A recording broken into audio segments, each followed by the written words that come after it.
గుర్తుపెట్టుకోండి, శివరాత్రి రోజు సాయంత్రం 6 గంటల నుంచి, అంటే దాదాపుగా సూర్యాస్తమయం అవుతున్నప్పటి నుంచి పక్క రోజు ఉదయం సూర్యోదయం అయ్యేదాకా, అంటే 6 నుంచి 6 దాకా ఉన్న సమయం చాలా పవిత్రమైంది. వాటిని 4 జాములు అంటారు. జాము అంటే సామాన్యంగా 3 అవర్స్ అనమాట దాదాపు. అందులో అర్ధరాత్రి 12ంటికి లింగోద్భవం అంటారు.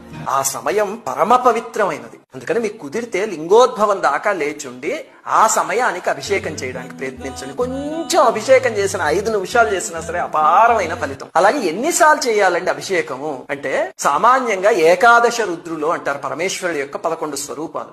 అందుకని 11 సార్లు అభిషేకం చేస్తారు. ప్రతి జాము మొదలయ్యేటప్పుడు చేయడం మొదలు పెడితే, అంటే 6 గంటలకు కొన్నిసార్లు, 9ంటికి కొన్నిసార్లు, 12 గంటలకు కొన్నిసార్లు, అలాగా మీకు ఒక 11 సార్లు చేసేయడం పెద్ద కష్టమేం కాదు. 11 సార్లు చేయడం కుదరలేదు అనుకోండి, 5 సార్లు చేయండి. పరమేశ్వరుడు పంచముఖుడు కదా. అది కుదరకపోతే 3 సార్లు, లేకపోతే భక్తితో ఒక్కసారి చేసినా చాలు. ఇక్కడి నుంచి చేయగలిగితే తప్పకుండా పలుకుతాయి.